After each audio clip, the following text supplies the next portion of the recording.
The title of the second panel today is The Singapore Community, Solidarity, Not Contention. This panel will tackle the assumption that there will be increasing competition for political, social, and cultural space among different segments of our population, including the young and the old, the local and the foreign-born, in a society that is facing rapid demographic change. Moderating this panel is Dr. Gillian Koh, Deputy Director of Research at IPS. May I invite Dr. Koh to introduce the panel and the speakers. Dr. Koh. Thank you, Yvonne.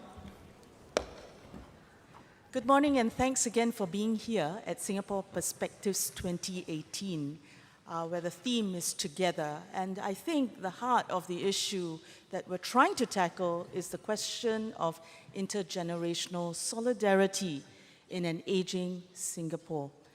This year, the number of people who are turning 65 will outnumber the number of people who are turning 15. We are an aging society, we know this, but the question is, how will we choose to age? How will we choose to celebrate or deal with the challenges that come with being an aging society? We kicked off with a session on the economy, and we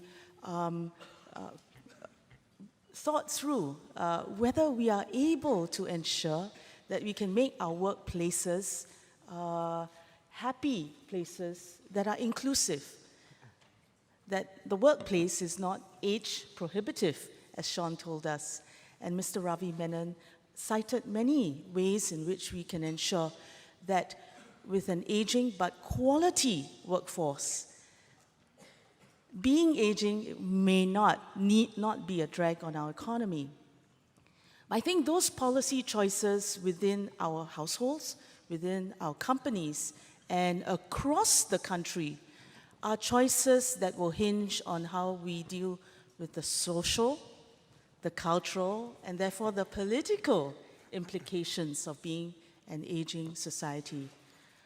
Where the rubber hits the road, certainly one question will have to do with how we help each other afford what comes with being an aging society. So Sean cited the two sides of that 2.1 old age support ratio.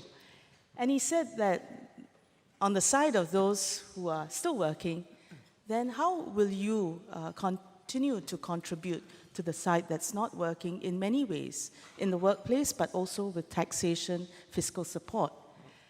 Then on the other side, the 2.1 side, the question to the people on that side is, how willing are you able to adapt, to continue to make yourself relevant to society and the economy, and willing to play your part to really shifting the economy as well as society. So, are we prepared?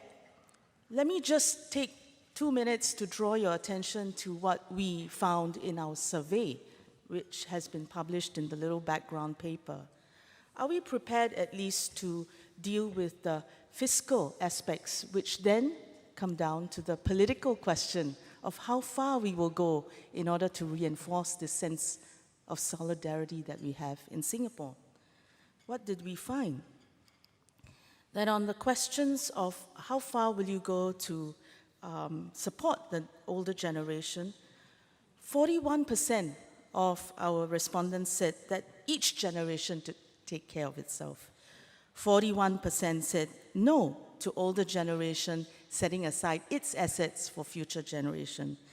39.8% said no to paying more taxes to support social spending, would rather you tap the reserves.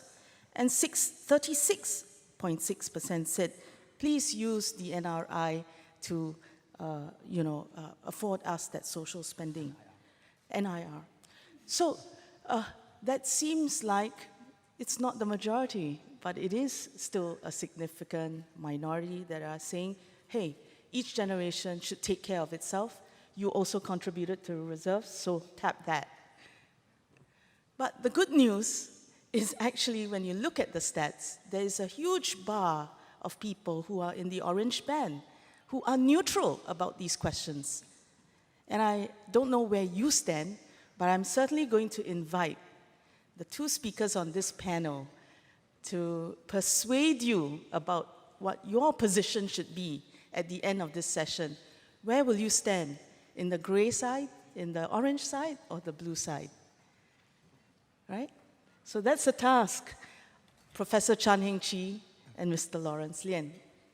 So before they go up and sell you their point of view, let me just say a little bit about why we've invited them to have this position to influence you this morning.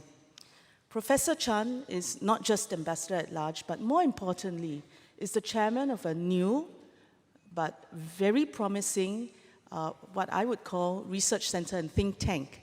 It's called the Lee Kuan Yew Center for Innovative Cities. More importantly, she's just completed a 2-year project envisioning Singapore in 2050. So for that reason, we decided to call upon her to give us her best thoughts on the question of how we can strengthen our intergenerational solidarity, coming from the point of view of the social, cultural, and political angles. Now, to my left is a very dear friend, Mr. Lawrence Lien, who himself also heads up an extremely innovative social laboratory. He has money to put aside for people to think differently.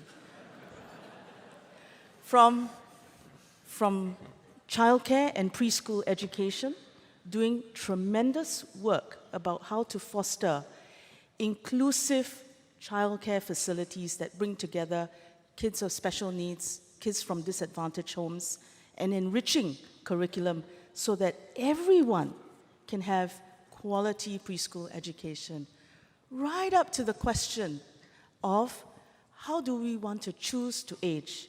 And therefore, many of you will remember that the Lien Foundation that he chairs actually drove a program talking about the usual taboo question, which is, how would you like to die, right?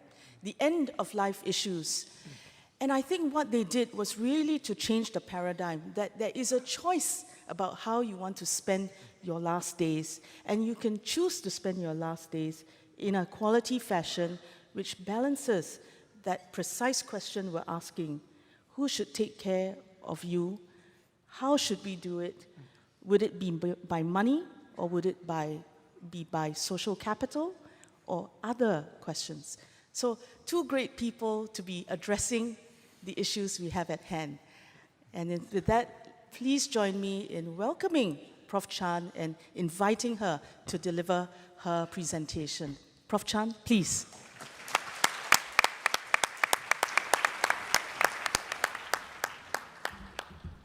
Distinguished guests, ladies and gentlemen. Now, I've been asked to speak on the session on the Singapore community, solidarity, not contention. And I've titled my topic, The Future Politics of Aging. So Gillian, I'm sorry, I can't just emphasize solidarity. I'm going to talk a bit about contention. Population aging is undeniably one of the major issues of our times. It is inevitable and will happen in all societies globally. Demographic trends have a quality of certainty, short of dramatic change due to war or a catastrophic disaster. No one has denied population aging. The other issue of our times, climate change, but there, some people deny it.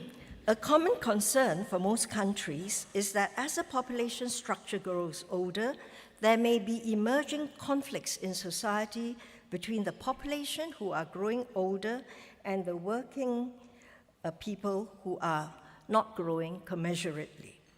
We frequently highlight the uncomfortable truth that the old age dependency ratio will rise.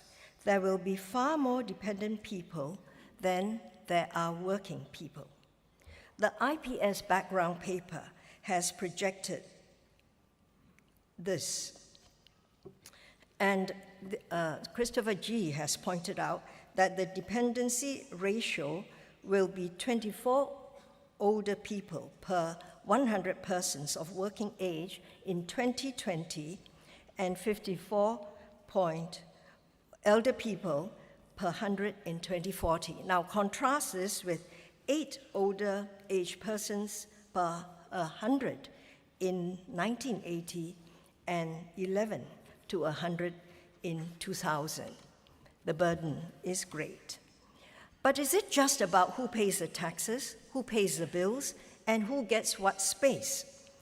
Sociologists and gerontologists write of generational wars or age wars and age conflicts.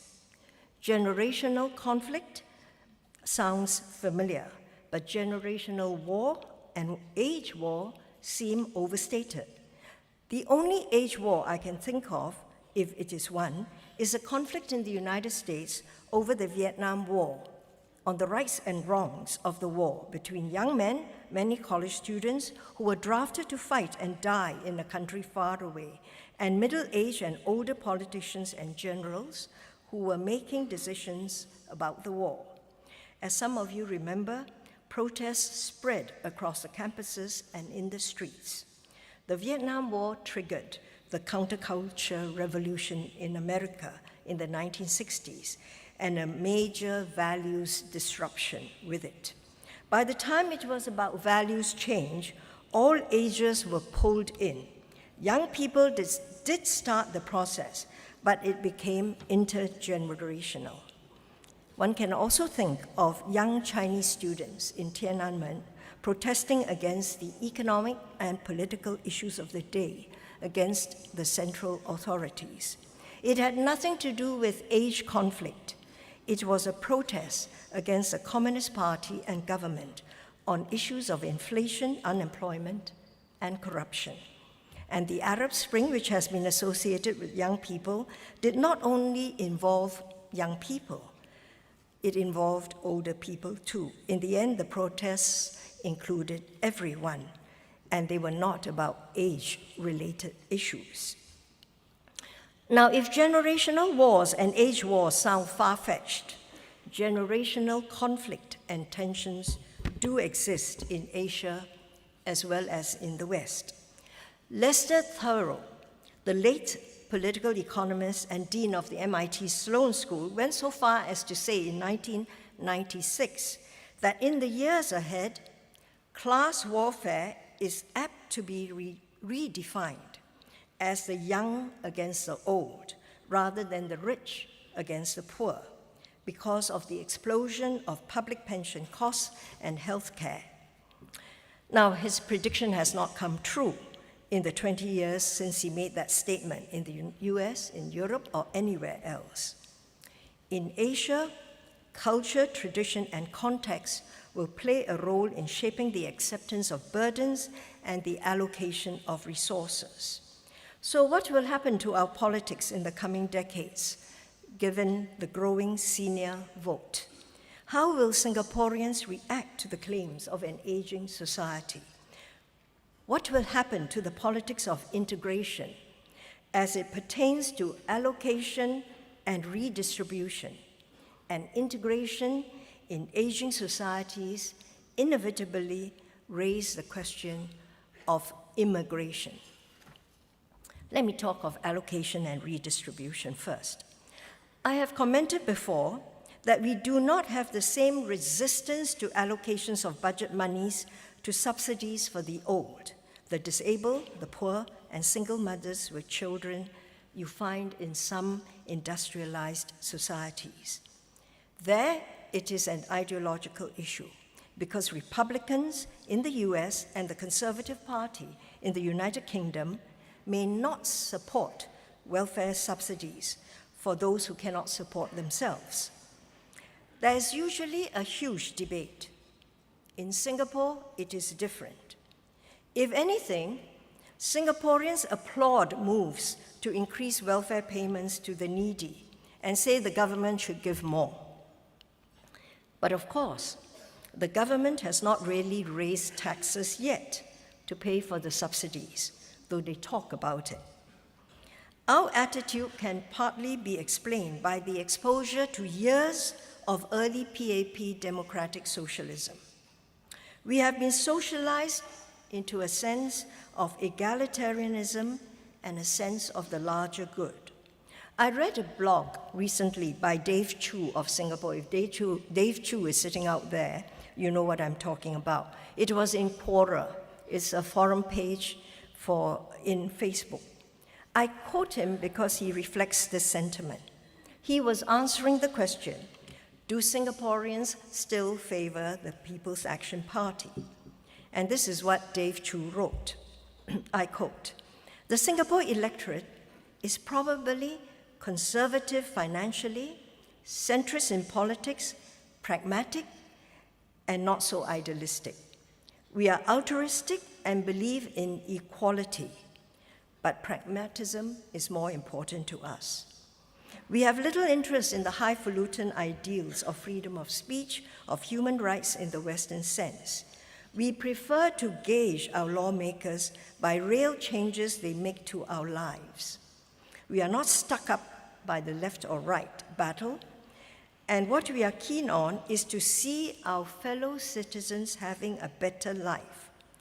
If it means more subsidies, we're cool, as in good.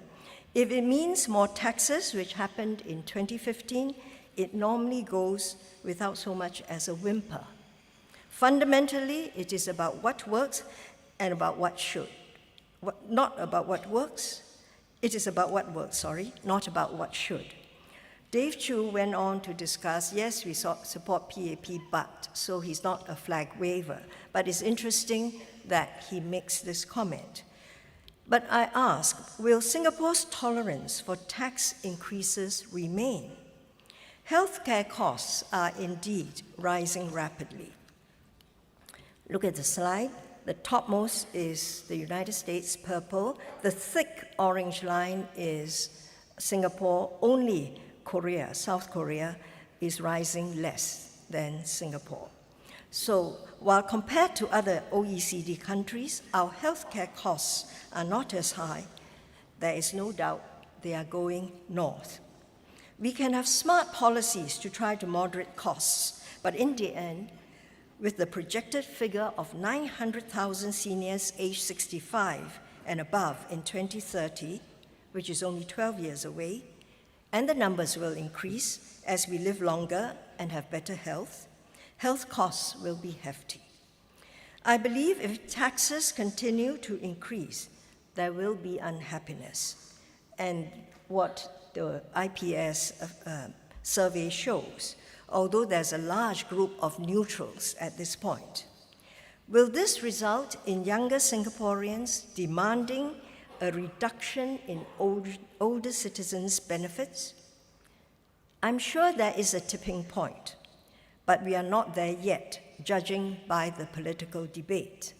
And there is the matter of public policy choices, of what proportion of the budget should be allocated to the expenditure for the young and that for the older citizens before there is a contestation. I don't think we have that argument yet.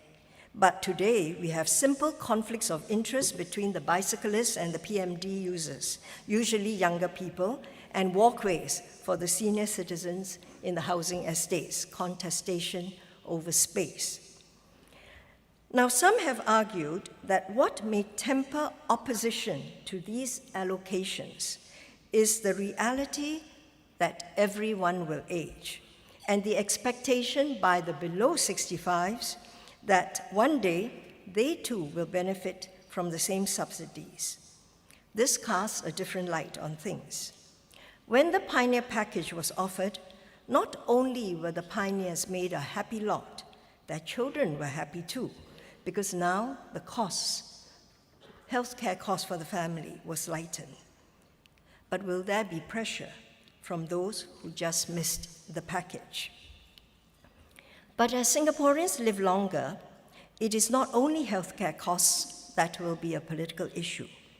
There could be conflict or tensions over jobs and power positions.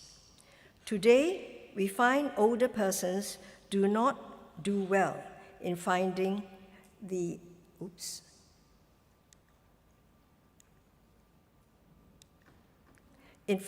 appropriate kind of work. This is a proportion of employed elderly is 25.8% who are in the workforce. The 5.4, and the last row is 2015. What is in orange is non-resident, above 65. So only 25.8 of those, 65 and above form really only 25.8% of the workforce. Percentage of elderly in various occupations. The last bar, the one in dark blue, is 2015. It's 1990, 2000, 2010, 2015. Where are the elderly or senior people, senior Singaporeans working? Which areas? Cleaners, laborers, and related workers is the largest group. Service and sales workers, legislators, senior officials and managers, though that's declining, but the professionals are keeping up. Clerical and support workers are also growing. But the senior citizens, those that are growing older, are better educated even as they age, and they may want to hold on to their last jobs or aspire to a better job. Some countries, such as the United Kingdom, do not have a retirement age at all. I was told by a young colleague at my center that she would resent it if she was told she should give up her job simply because she reached a determined number like 65 or 67, if she was still mentally or physically capable to hold the job. That would be ageism. And bear in mind that is the enabling technology to help the older workers. But at the same time, I think we have to be aware there will be increased automation that will do away with many jobs. And so the problem for us in Singapore, in most societies, is to find the sweet spot, the jobs for seniors that have to be created now that some jobs are taken away. Where do they fit? Next question. But the next generation will be impatient, waiting to take over positions at the top or near top. How does society deal with these pressures? I believe there will be tensions. In Singapore, we have a tradition of circulation at the highest echelons of the civil service. No permanent secretary gets more than 10 years as PermSec. In politics, we are also pushing this circulation of leaders. We have the fourth generation now, and I read that the Workers' Party will be changing leaders too.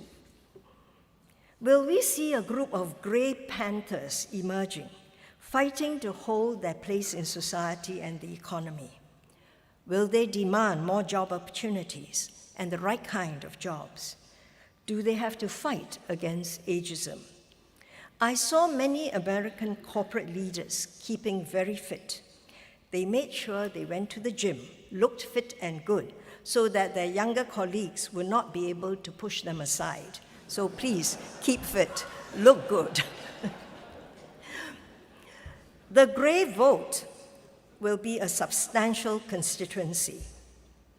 In 2030, 900,000 is projected, 900,000 will be 65 and above. In 2030, the population of Singapore, citizens, if you hold that there will be no immigration at all from 2013, I'm taking this from the white paper, the population will be 3.4 million. 900,000, 65 and above, 3.4 million in the population. That makes your vote about 24 to 26%, I calculate. So it is a substantial vote. For the PAP, it has been something of a vote bank, though in recent years, because of job disruption, some in their mid-50s and 60s may be more disgruntled. Inflation and the inability of pensioners or retirees to make ends meet is an effective slogan to rally votes in any country. But it is also true that among the high-income groups in many countries, Singapore included, older citizens form a substantial proportion. So among the rich, they are also old. You'll get there too. The aged do not form a monolithic vote. In Singapore, ethnicity and religion will further impact on voting behavior depending on the issues of the day. And it need not be just age-related. There are two other issues concerning age integration that I would like to highlight. I speak of age harassment. While there may not be public conflict or protests against the aging, age harassment takes place, not the #MeToo harassment, but abuse of the elderly in the homes by family members unable to cope with an aging relative who is bedridden and hard to care for. And there could be also poor treatment in ill-run institutions. Government and society need to find ways to alleviate stress in the family and monitor institutions for the aged, and Lawrence Lien will tell you about that. Now, I mentioned ageism earlier. What is ageism? It is prejudice and discrimination on the grounds of a person's age, most frequently seen in employment. This is an issue everywhere, and in Singapore, though there are some exceptions made to possession of special skills. And you can say, those who are older, innovative as well. I'll say, yes, they are very innovative. In a situation of declining population, this ought to be less of an issue. But change in mindset does not happen automatically. And Straits Times can help by not putting age after everyone's name. Yes, they do Channing Chi 70, Channing Chi 71. Give me a break.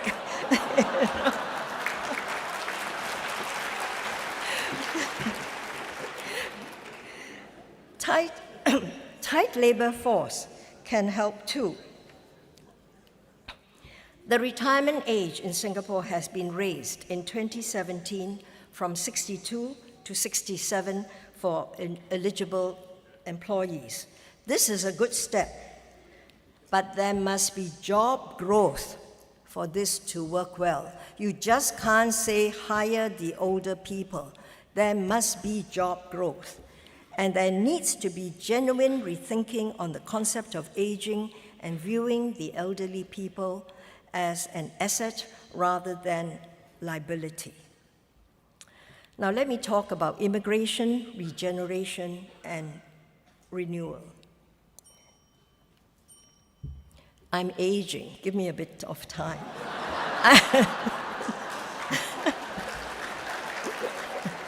I'm aging by the minute. Now, I come to the discussion of how aging societies cope with renewal or regeneration. I begin by recognizing anti-immigration is a global sentiment. But Singapore is not like every society and every country. We are a city and we are a city-state. And Janadas this morning made a brilliant presentation on highlighting the situation of a city-state. This debate will be continuing, and the future debate could be contentious. But as a city-state, our working population cannot be replenished by internal migration. In other countries like Indonesia and China, people from the rural areas come to the city to work. Inevitably, immigration therefore comes up as a partial solution to augmenting population numbers and the workforce. Pro-birth policies is the other measure, but there are limits to their success. If Singapore turns off the immigration tap altogether and does not take in any new foreign non-residents, the Singapore population is expected to start shrinking in 2025, 7 years away. Japan, it has been discussed, which has a population of 127 million today, will shrink to 50 million by 2100 if they do nothing. The Japanese government has been slowly but surely turning to immigration to deal with the population decline, though they are a long way off. Foreigners constitute only 1.8% of their population in 2016. Some say Japan has robots. They produce robots to step up productivity. But what is a population of robots? There is no soul to the nation. But immigration is deeply unpopular in Japan, and Japan is a homogeneous and generally closed society. Like it or not, the issue of immigration must be addressed in Singapore. The conversation, I think, has shifted a little. Singaporeans generally accept that some immigration is necessary. They realize older citizens and young children need caregivers, which the working family cannot provide adequately.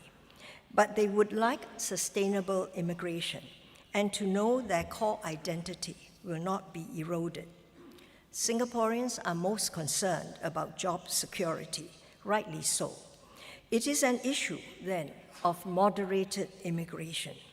The issue is not immigration or no immigration. We have gone past that. The question is how many and what types of immigration. We need the creative and the innovators, as well as caregivers and unskilled workers. As I said, there has to be job growth. Philip Yeo, in his interview with Sumiko Tan, said, we don't want so many massiers, We want people who can come in and also create jobs, the innovators. Now, when the numbers shrink drastically and the economy and society is affected, I think Singaporeans will be pragmatic. The critical issue is how we will integrate new citizens and how we integrate them better. Fortunately, we are not the first aging society in the world. We can learn from the example of others. Thank you.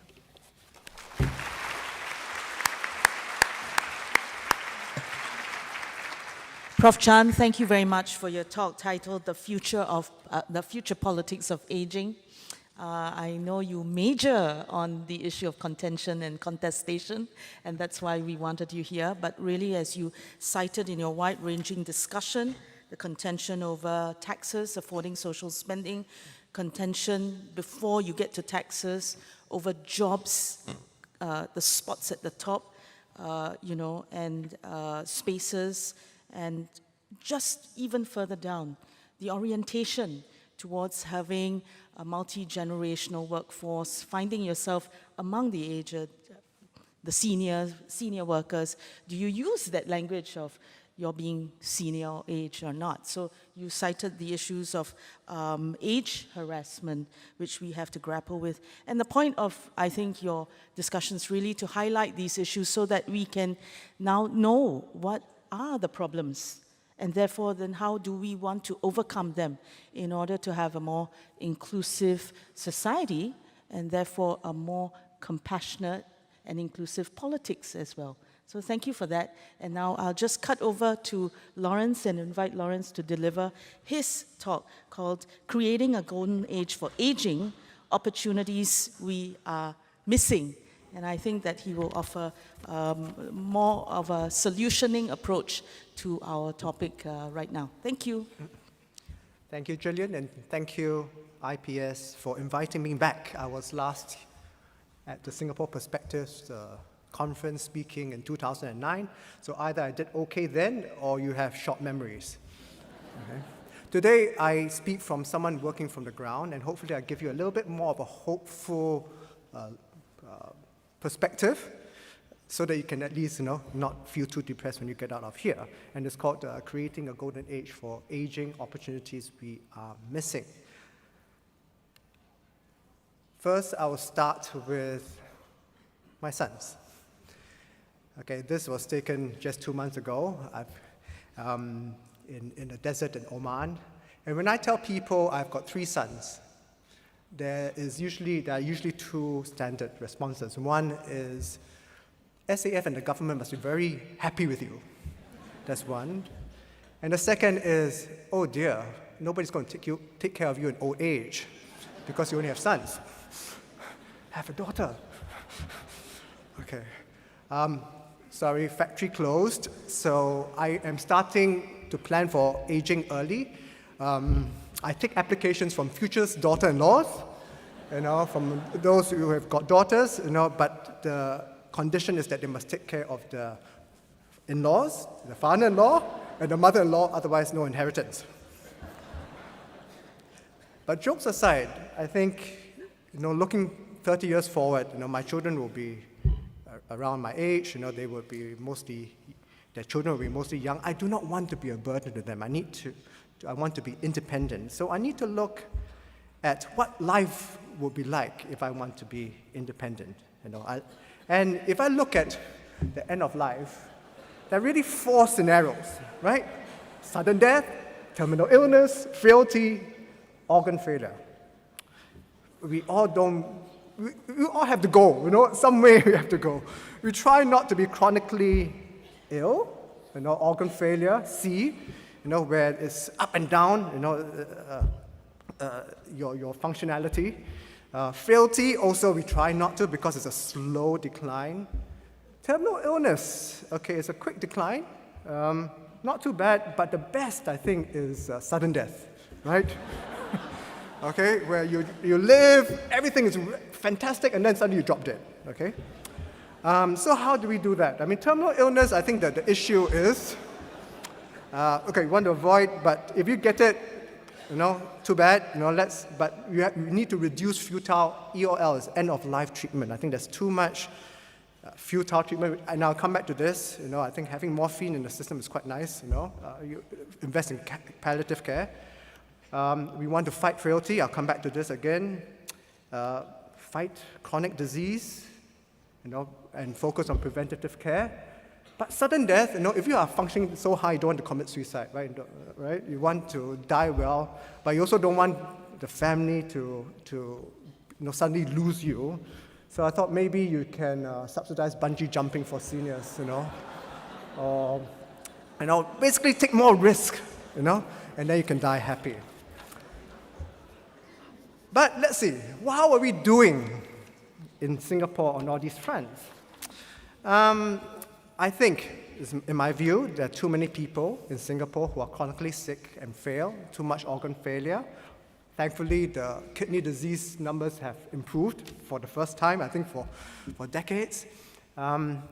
And, if you go to nursing homes, one of the CEOs of an Australian nursing home operator came to visit our nursing homes, and his first impression, I asked him, what's your first impression about nursing homes that's different from that in Australia?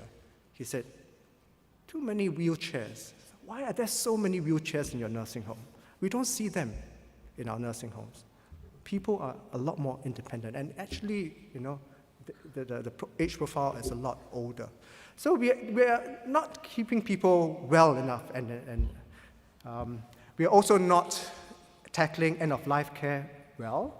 Atul Gawande wrote this fantastic book, Being Mortal, and he says that less than 1/3 of patients with end-stage diagnosis, discuss their goals and preferences with their clinicians, when they come towards the end-of-life care. And we're wasting too much resources in futile care, and he came up with this serious illness conversation card, which practically never happens in Singapore, which I would love to see happen, where the focus is on, allowing people, to talk about what is most important when they are in the end of life, and avoid what is happening today. 77% of Singaporeans want to die at home, yet only 27% do so 61% die in hospitals. Then if you look at whether we are ageist, I think we spoke a bit about this. We are an ageist society. Why? Because the president said so. Okay? When you're a Speaker of Parliament. But ageism, we always talk about it in the employment context.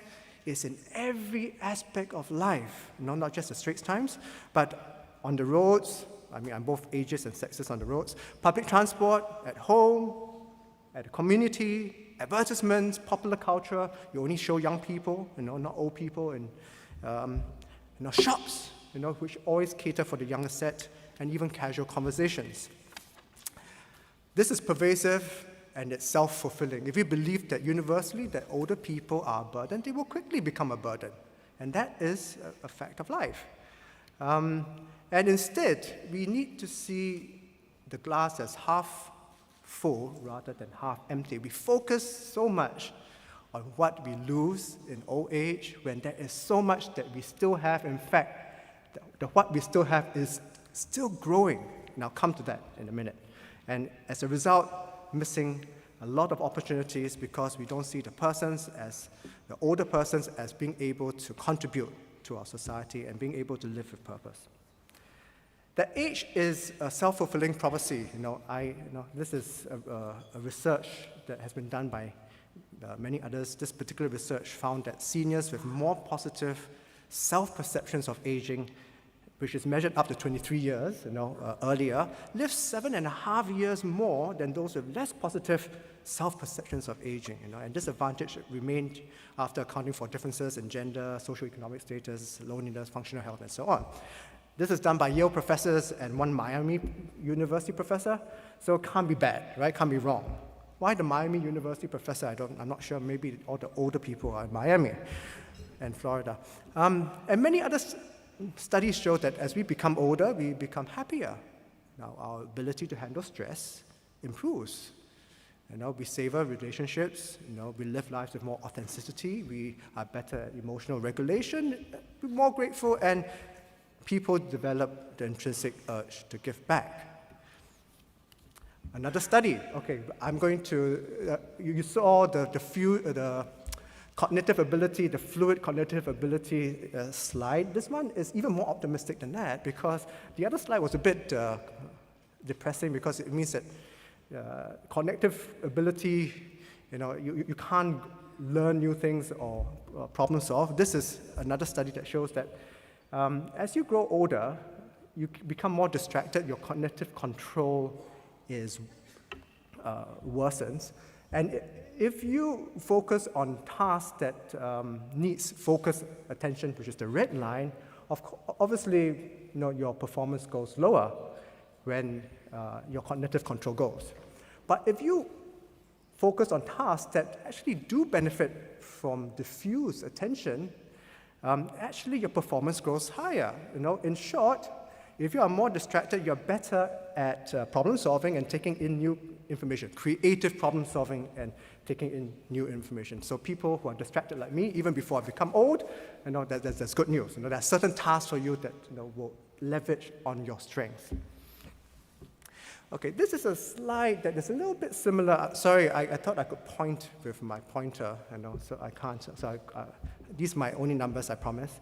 A bit similar to what the economic support ratio in the IPS study found, right? I take 1999 to 2014, and we specifically, we always look at life expectancy at birth, 77.6, 82.6.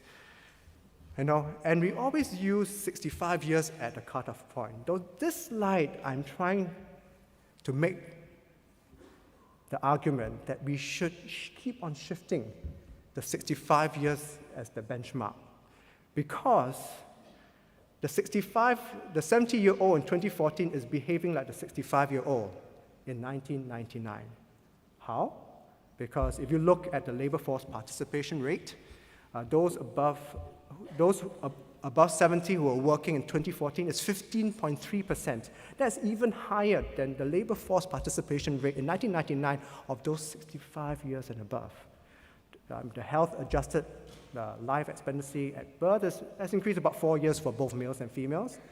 And if you then look at the old age dependency ratio, everything just has shifted. 65 has become 75.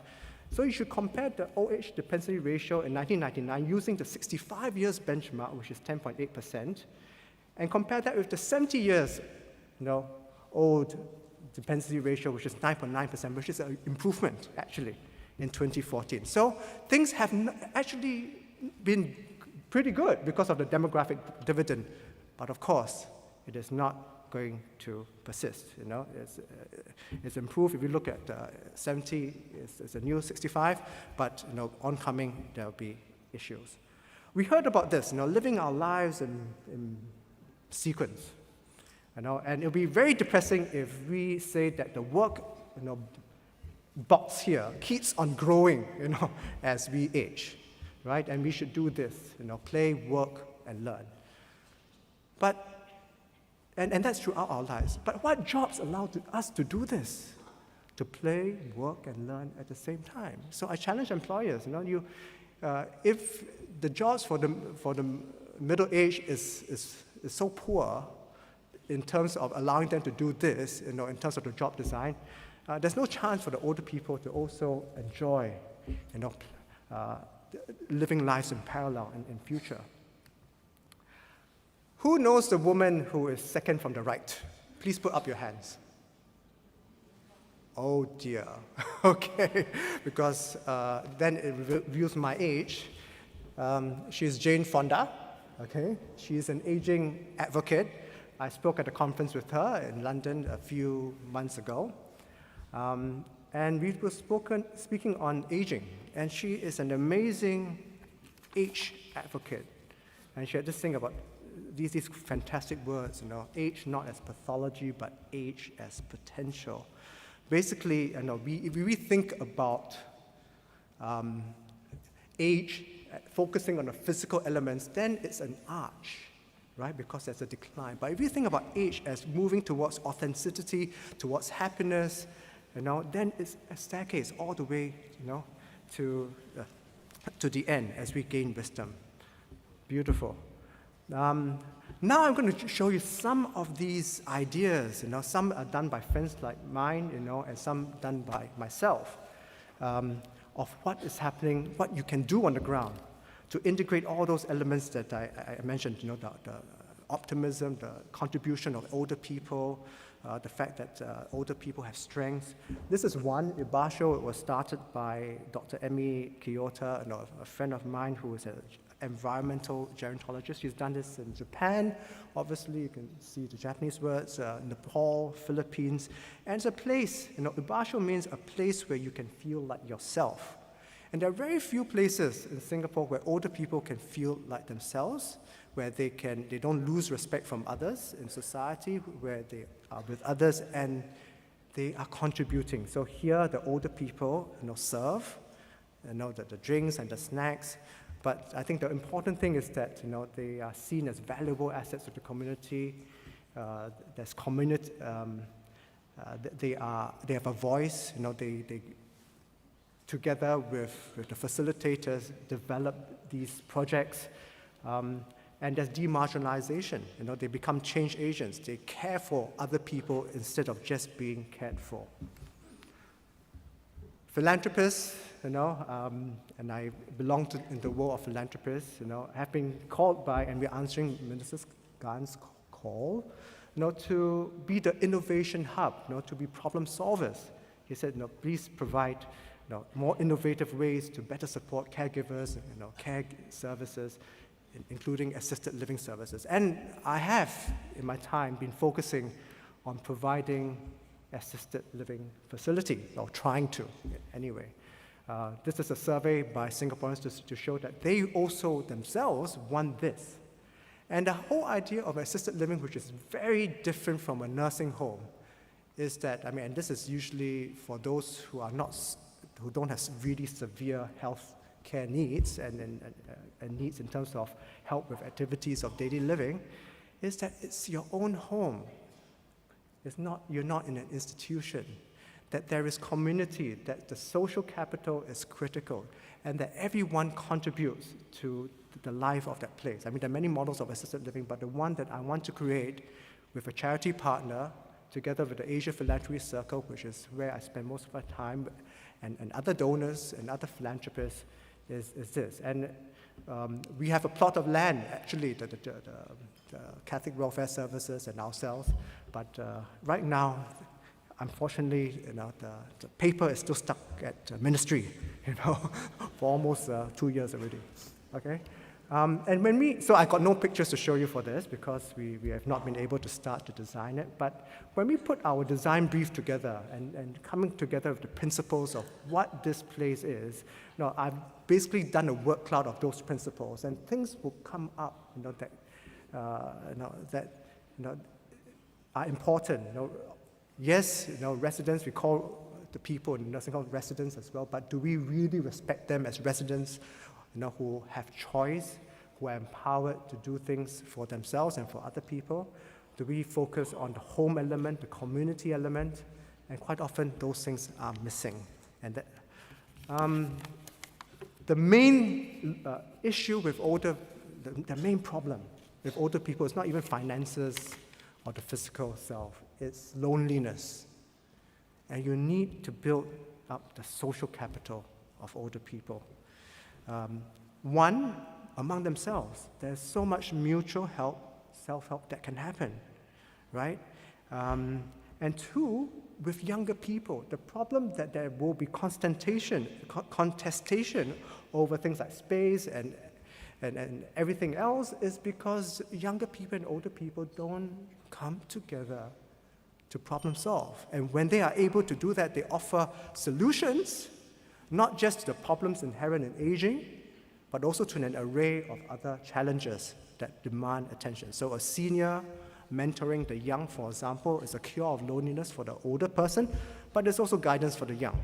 Okay? And age-friendly infrastructure is also a child-friendly infrastructure. You don't just focus on the solutions for the older people. Older people are consumers too. We forget about that. And we never advertise for them. We never create enough products for them. Genki Kaki is an initiative of the Lien Foundation. We brought 2 older people to Japan to test out the elder care facilities and to go to the malls, which cater for older people, right? And so we brought them to this mall where older people, where they start the day in the mall, in the store by having exercise. And the whole complex is geared towards them. It's so welcoming. And of course, our two Singaporeans are saying, wouldn't it be nice if we had something like this? And the silver industry is a huge opportunity, right? That's a street for older people that even a man who's bent, backwards, I mean, he can't even, he's 90 degrees bent, feels comfortable going shopping, right? The silver industry is a huge potential. And if Singapore is an aging population, we should be the center of this in Singapore for the rest of this region. We also have experimented with gym tonic, gyms for the older people using what we call pneumatic exercise equipment. Sorry about the typo.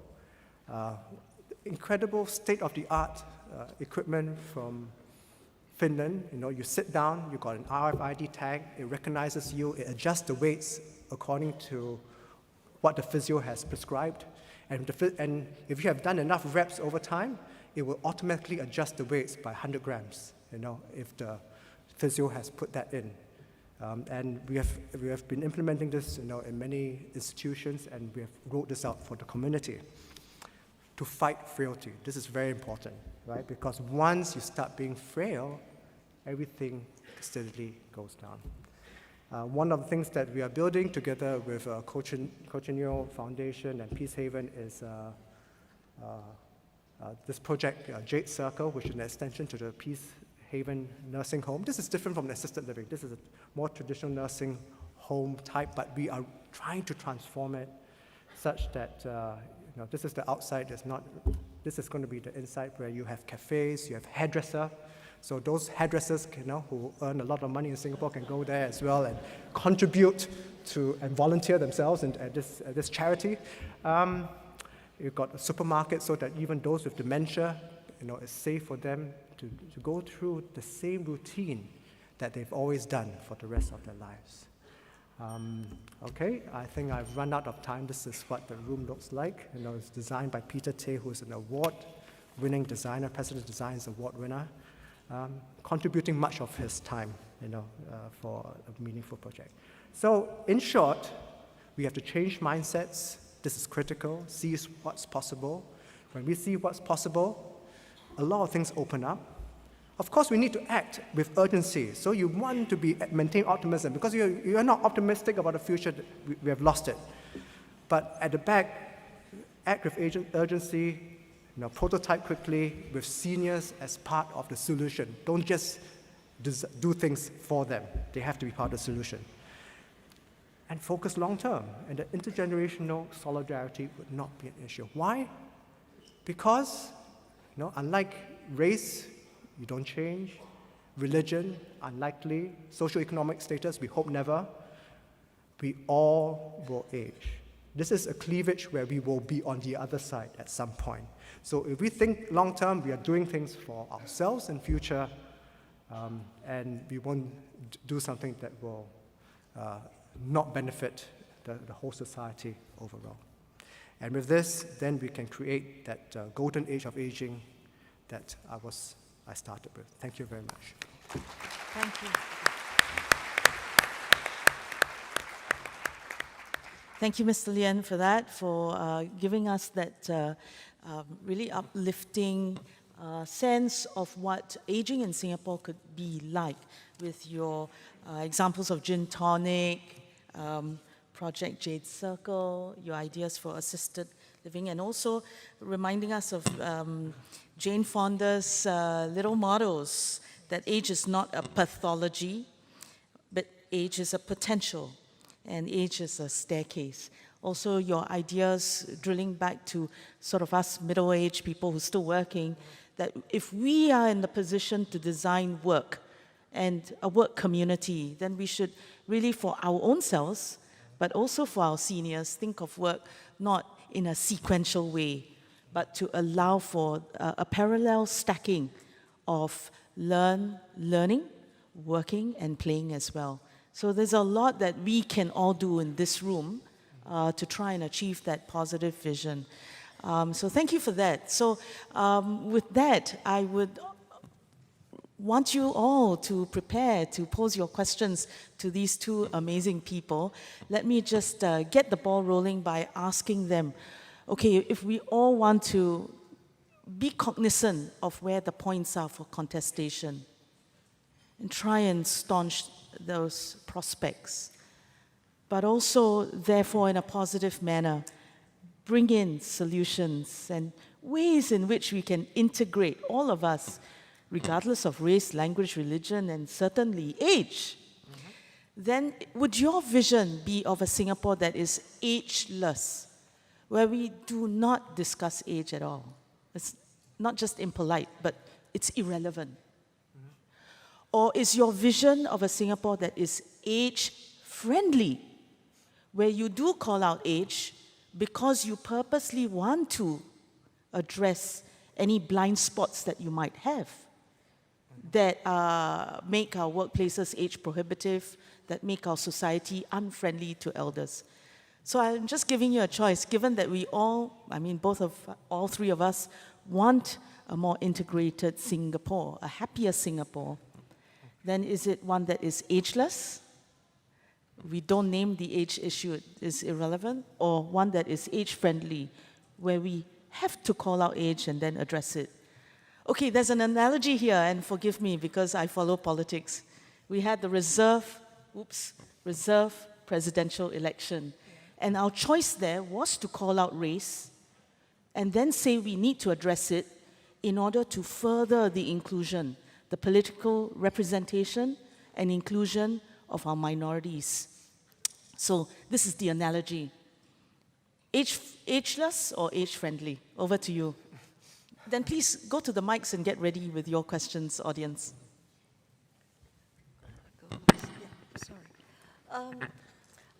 I don't think it's either or, Gillian. Okay. And to be an ageless society where we all like to think we want to live in an ageless society is going to take us decades. You've got to get the mindsets changed. Okay. And, you know, maybe there's nothing wrong in age, but to think of age more positively, you know, so that it doesn't mean 65, after that you can't work anymore, and 65 you're elder. I mean, elderly is an adjective for me. It's become, in Singapore, a noun. There are the elderlies, you know. I mean, why do we keep coining these things, you know? And I think it immediately puts people in a category. So being ageless is how you look on age, but it takes years before we can change that mindset. I think we are trying to be age-friendly, you know, in Singapore. I see us acting. Certainly government, society, the CSOs, everyone is talking about aging. And in recent years, certainly this issue is being addressed to make things more age-friendly. All right. Now, on your reserve election, I did think, when I was thinking of the vote, the big senior vote, that, you know, if it's going to be such a big proportion, 25%, would your sixth generation of politicians, the successors, include someone who's 65? And we don't always look at younger people. It's possible you can have some reversal in the kinds of politicians you look as suitable politicians and the ones that will represent society. I'll just stop there. Thank you. Over to you, Ms. Lian. Yeah, I think ageless is one of those things that you can put out really far in the distance, you know, a bit like zero poverty and no crime, you know that you're never really quite going to get there, but you really have to try. But it's not so much whether you bring up age at all, is how age is used, right? How age is used. And the connotations around age, you know, it's like, oh, already, 70, oh dear, you know, already, if people are using it a lot more positively, which people aren't, you know, say, wow, 70, fantastic. Then of course it's to be welcomed. Okay. Thank you. Now it's over to you. I recognize Professor Tambaya and then Ambassador Zainal Abidin. Yeah, over to you, Paul. Thanks, Julian. I also would disagree with your analogy because it would have been nice if we decided to reserve the prime ministership as well as some of the other posts. Oh, so you would choose the other way. Okay. Anyway, the first question is the question is directed at Professor Chan, and I think it relates to her very interesting point that Singaporeans have been brought up in the democratic socialism of the early PAP, which I think she has defined better than anyone else in some of her earlier writings. And I think that what Singaporeans are sort of upset about is not so much a contestation between young and old, but the young feeling that the playing field has to be level, in that the kind of life that our parents enjoyed is something that we will never have and something that our children can only dream about. I'll give you an example. 1 year after ORDing, I was able to buy a condo in District 10 for $460,000. When I tell that to my medical officers, they look at me as though I came from another planet. Okay. So, and also when I went into my career, I knew that there was a retirement age, that there were people who were going to retire, and so I could look forward to being a head of department at a certain age because the head of department would have to step down and he would be occupied productively doing something else. But if the situation has changed for young people, that they cannot afford the kind of property that their parents had, or if they do not have the kind of job prospects because there is this sort of people holding on to positions for way too long, then I think that's going to be more a source of contention rather than any age warfare per se. Yeah. Okay, thank you, Paul. Over to Ambassador. Yes, please. Thank you, Gillian. I have a question on tensions. First of all, I'd like to thank Lauren for using the photo of Jane Fonda. It made me feel young. I'm in the gray age, but I'm looking forward to my golden age. And I say Jane Fonda because I like her quote, but not a pathology, potential, but staircase for the aged, a bit susah lah. Moving up and onward, not physically, but spiritually, emotionally, and in productivity too. I know, Gillian, I know, Gillian. Talking about demography and race, when we first started discussing about demography, I remember data showed that if reproduction rate at that time were to continue, the Malays would constitute about 23, if not 25% of Singapore population. And that must have scared a lot of non-Malay Singaporeans. But moving on, I think even the Malays in Singapore are just like any other Singaporean, reproduction rate has fallen.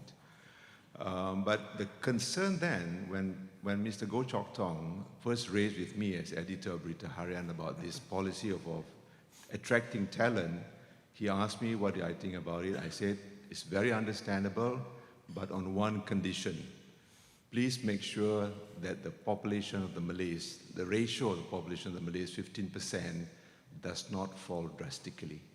And he smiled and said, no problem, because then he knew the Malays were producing merrily and in great numbers.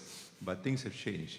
So my question is, has demography in the context of race changed? Not only in terms of numbers, but in terms of income divide, in terms of skills divide, in terms of employment divide, and whether in fact this will also continue to bring about the kind of tensions and contestations and problems we have?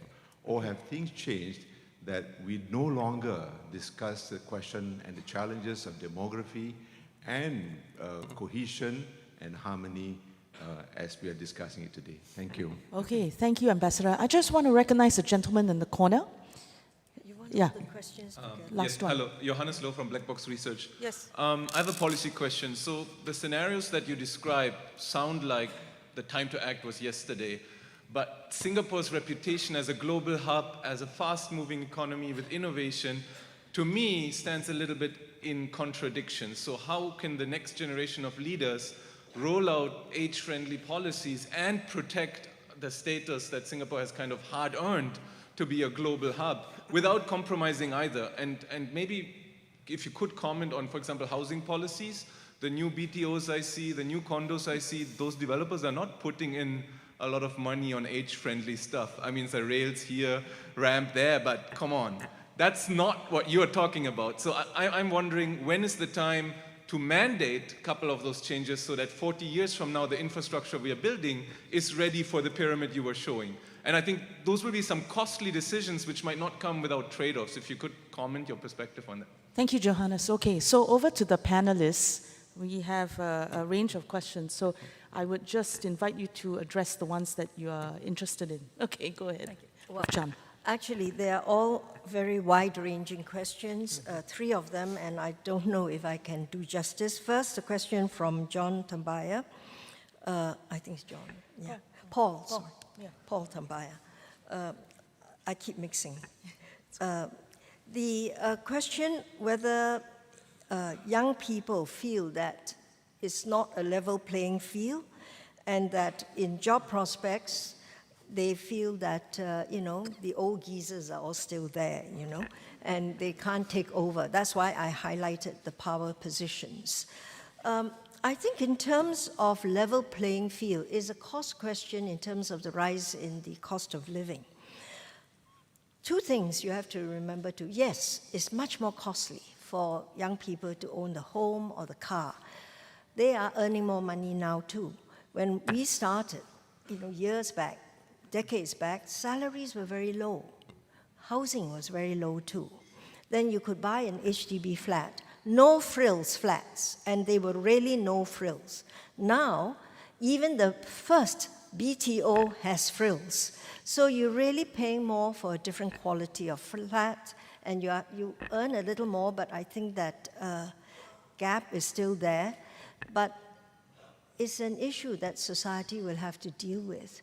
But I do not think that it is an issue that can be solved without economic growth, job growth, and opening the society.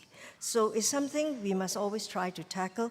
There are so many subsidies in Singapore, far more than you will find in other societies. It's not just the salary. Look at the subsidies. I can't remember now because I wasn't expecting to answer this question, but I saw an advertisement by HDB in, was it the 联合早报, listing the prices for the apartments, HDB apartments. I could not believe how the lowest, the cheapest, how much the cheapest apartment costs. Now, it is not a 3-room flat or 4-room. It's probably a 1-2 room, sort of bedsit, that sort of small, 1-room flat, 1-room plus. But it is really cheap if you go into that. So it is a question that will be there, cannot be solved easily, but and I think we are trying our best in Singapore. In terms of job prospects, how do you, so the aging are arguing that we should keep the jobs, and the younger people are saying, we want your jobs. I have said once, and I don't know that it went down in such a, as a popular comment. I thought that once we reach 65 or 60, whatever that age is, if we were to work again and get recontracted, I am prepared to accept lower pay. I don't think it went down very well with some of my colleagues, but society has to deal with that. Do you want to keep the job at the same high pay, or are you prepared for solidarity and to create the kind of harmony to show that you are not going to take that high pay and some of that pay can create new jobs? We can opt for that. But it is an issue. But right now, you don't have so many of these older people that are staying on, to be quite honest.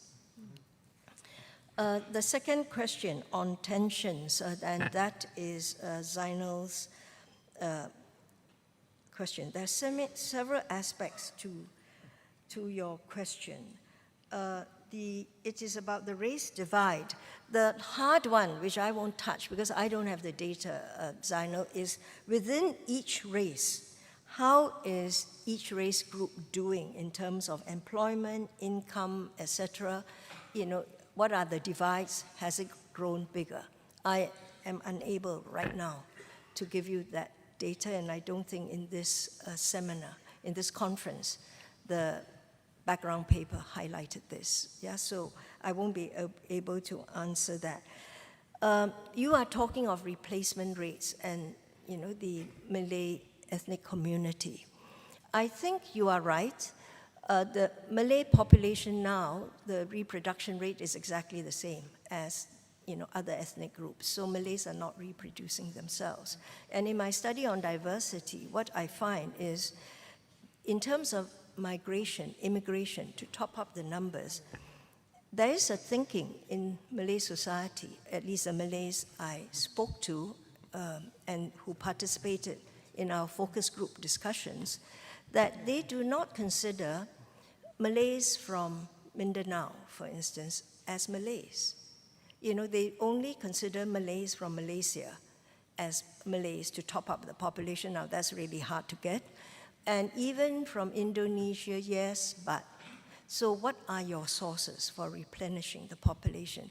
I was rather surprised, but maybe I should not have been, in the statement that, from Mindanao, I thought they were Malays, but that's not considered Malays by the Malay community.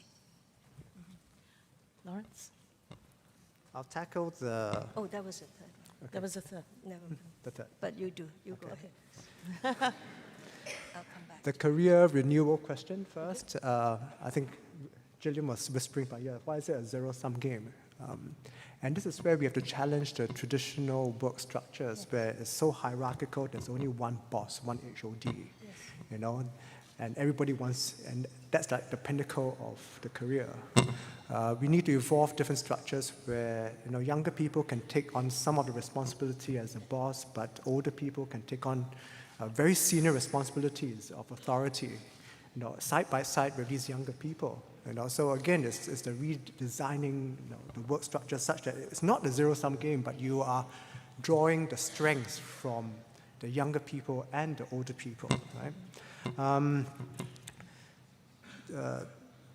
Mind you, I think there have many studies to show that a lot of successful entrepreneurs only start their successful businesses at the age of the late 30s. Right? You know, so again, you know, you have to challenge mindsets that, you know, it's only one, you know, it's only the younger people who can be entrepreneurial. I mean, what you need is a mix of the two. You know, older people with their experience and maturity, you know, mixing up with the younger people, you know, with the energy, enthusiasm, and then so on. Inequality, I mean, that's a tough one when it's race. I mean, there's tensions between races. And demography, that's a tough one, which we don't have enough open conversations. I often say that development, you know, raising incomes, reducing inequality is the best form of contraception. You know, TFRs will naturally converge, you know, when you develop everyone and reduce the inequality. And I think what is of more concern now, also from an IPS study, is not the racial issues, right? It's the class divide that is becoming more of a problem than the race divide, you know. And I think we need to address that even more urgently. But, you know, in terms of the proportion of the races being the same throughout time, that's a very sensitive issue, which I think we should talk about and not avoid in public, but we seem to avoid that. Yes, there's a great urgency in building for the future, you know, that is age-friendly, child-friendly. I'm very frustrated because our government is very ambivalent on this, which means that they don't support anything that appears to be giving encouragement, incentives to this area. I think there needs to be some incentives or concessions. I won't call them incentives. Concessions, you know, in terms of building homes for older people. For example, I mean, you need more circulation space because you need, you need to cater for wheelchairs and so on. All this is dead space that you can't really sell. You know? So I would like authorities, for example, to give more GFA to projects, for senior housing that is above the allowable GFA, things like that. But I don't think we are, back to my earlier point, allowing private sector, non-profit sector to experiment, prototype quickly before designing the policy. I think government tends to want to figure everything out first, have a beautiful policy blueprint. It doesn't work this way anymore. Well, can I invite you to just share a few details about the roadblocks you feel you've sort of faced as you were trying to do the prototyping? I mean, let's be very pointed so that we can have that list, and work at. So, Lawrence, please. Okay. So I think many of you may have followed the Jade Circle issue when we first came out to say, let's experiment with a dementia-friendly facility that's got predominantly single and double rooms, and became all about that, and funding was being, subsidies were being withdrawn for that project, for the operating. What was the heart of the policy issue there? The heart was that I think there was a fear that this will be successful and increase the expectations of seniors, right? And our point is that you have to ask the seniors of the future what they want, and we need to build for the future rather than just look at the seniors of today. I think the seniors of the future are fundamentally very different. And I think they would want something with a bit more privacy. And in fact, a lot of health outcomes improve, if you are able to, and even social outcomes. It's ironical, but in Japan, they found that if you provide single rooms as opposed to dormitories, those older persons in nursing homes actually socialize more than those who live in dormitories. Bit of a paradox. As a paradox, I can tell you what the intuition is, but it's we have to, the thing is, don't treat this as the blueprint. I mean, I think our society, we're not saying that ours is the best, right? Or the only way to do things. But we want different solutions and try things out before we figure out the policy. Okay.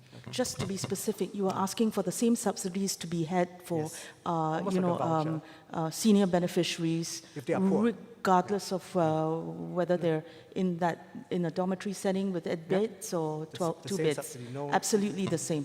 Okay, thank you. Now, Prof. Chan, you wanted to come back on Johannes's question, which is what Lawrence was just dealing with. Yeah. I was going to say, actually, Lawrence, you may be talking of a new business model, and this is the new silver dollar that you're going to earn.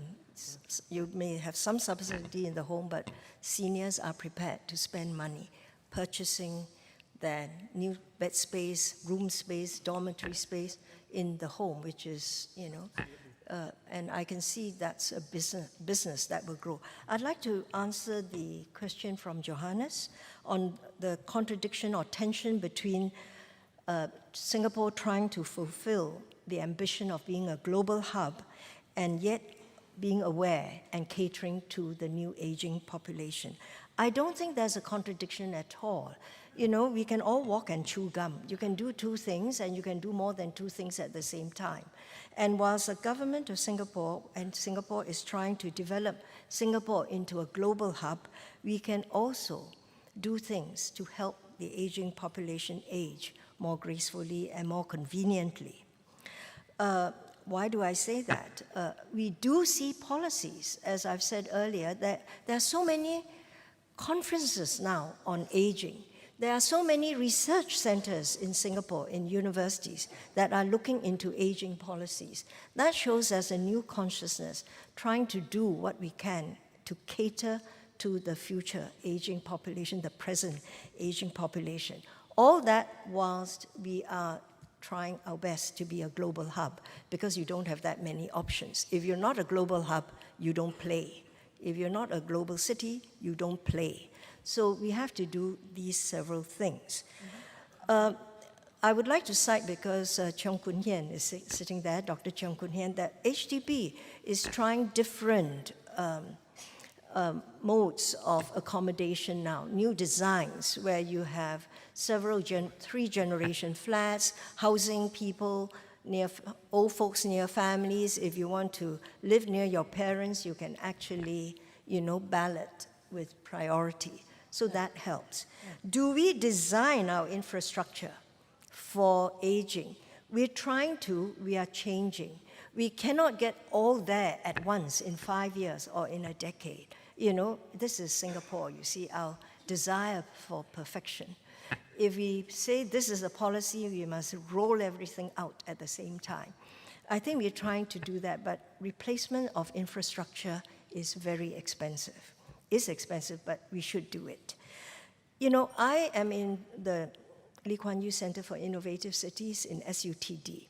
One of my colleagues, an architect, said that there's something called inconvenient architecture, where you don't actually design to cater 100% to the aging or whatever group. Because if you're going to put rails, you eliminate staircases and so on, you eliminate opportunities for engagement and for talking to each other. If you make, say, the road a little rougher, there are some steps to climb, old people will find it difficult to go up. The passing young person may then start feeling, I better help this uncle, I'll help this auntie to walk up those steps. You create opportunities for conversation and opportunities to be a community. And I think that's what we want. And so when we change infrastructure, it won't be perfect, but I hope it will be better for older people, and it will also help engender solidarity. Okay, thank you, Prof. Chan and Mr. Lien. We have a minute and a half to go, so I want to recognize the lady who's standing on my right there. She's been very patient. And the final round, quick, just run to the mics. Okay, please shoot with you. I'm Kai Ming from Raffles Girls' School. Yes. This is regarding something that Professor Chan actually said, but this question is open to both speakers. Professor Chan, you said something about integrating technology in the workplace to help the elderly with their jobs.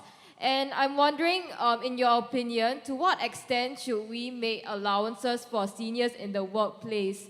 If these resources are needed in order to help a senior do their job, does that not indicate that the senior in question is incapable of doing their job? And I'm saying this not to discriminate against elders, but would this not be an inequality against the younger people who are searching for jobs as well and working hard for these jobs?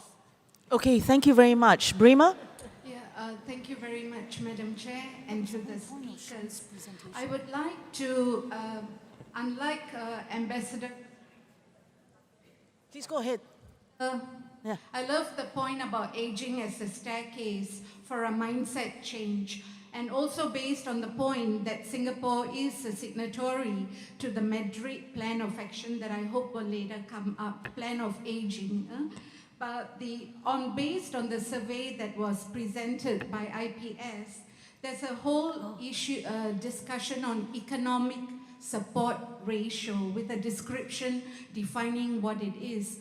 Listening to Lawrence, I think it's very clear the high consumer levels for the aging group, for the group growing older rather, as well as how they can churn their own economy through different jobs, etc. So I wonder whether we need to still hang on to this discussion on dependency is a point that I would like to put forward, because we seem to be so keen to contest in that area, the burden, the financial burden. Yes. Add to that the earlier discussion of fluidity and crystallizing. Why are they separate when it should be integrated, whether you're young or old? The last point that I would like to make on this is based again on the survey. There's HALE, something about health risk, etc. Health adjusted life expectancy.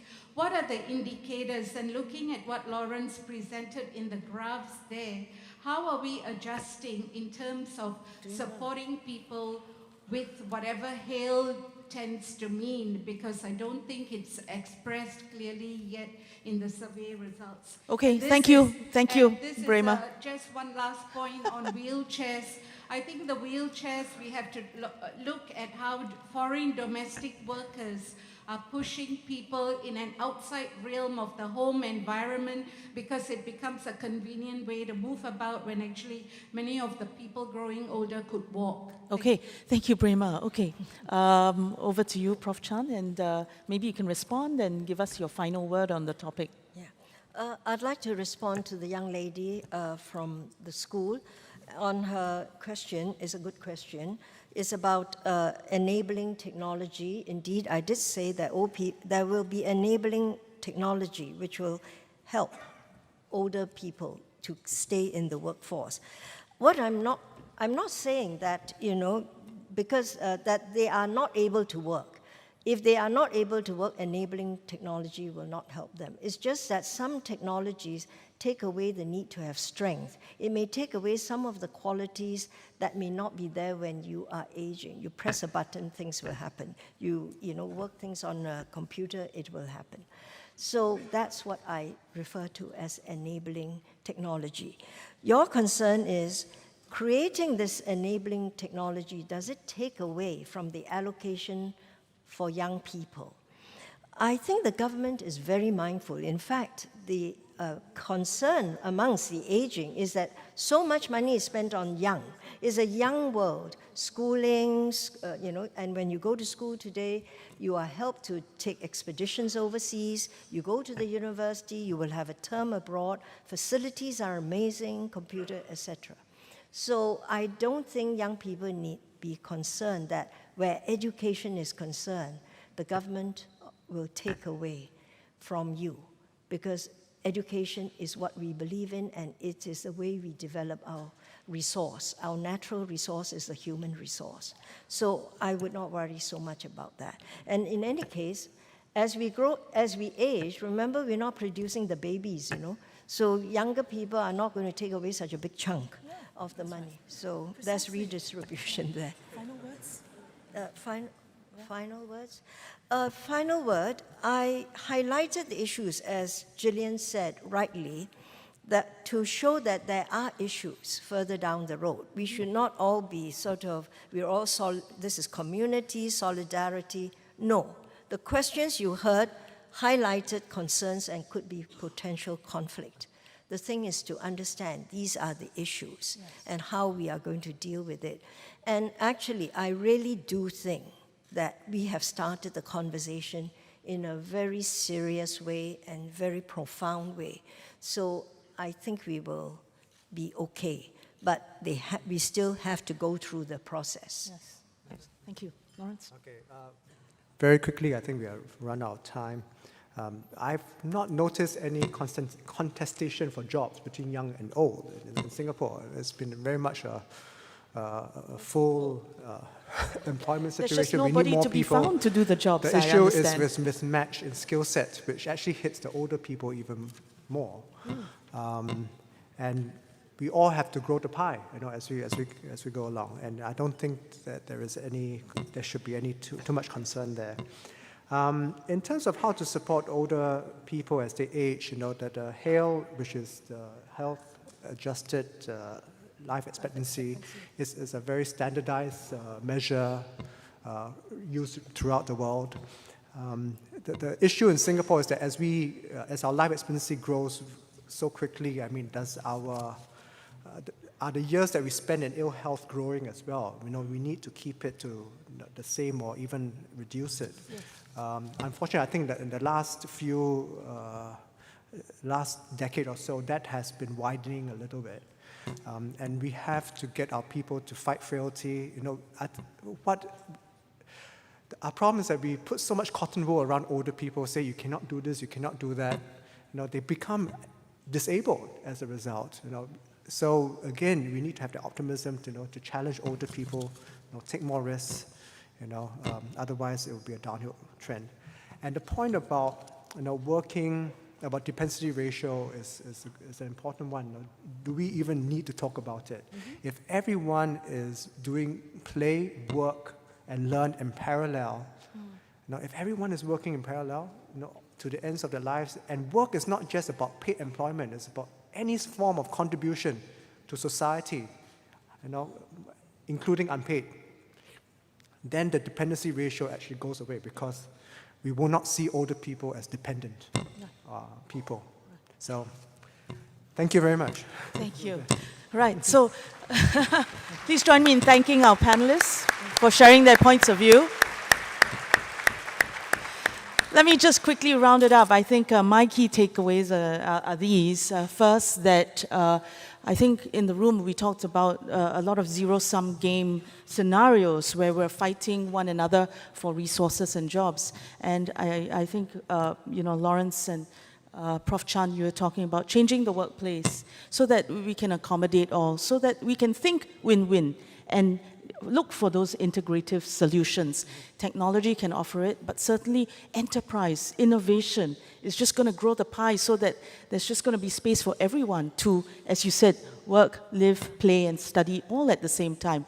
And therefore, the second point is really that we do have these parameters where how many people are aging beyond 65, just as planning parameters. And therefore, Prof. Chan, to your point, that facilities can be provided for when we finally get there. But I think, Lawrence, you are emphasizing that you're trying to explore facilities that can accommodate people of young, old, and old, to make it very flexible, which comes to Johanna's point that we are a global city. We're thinking in very dynamic, innovative ways to try and anticipate the issues that lie ahead.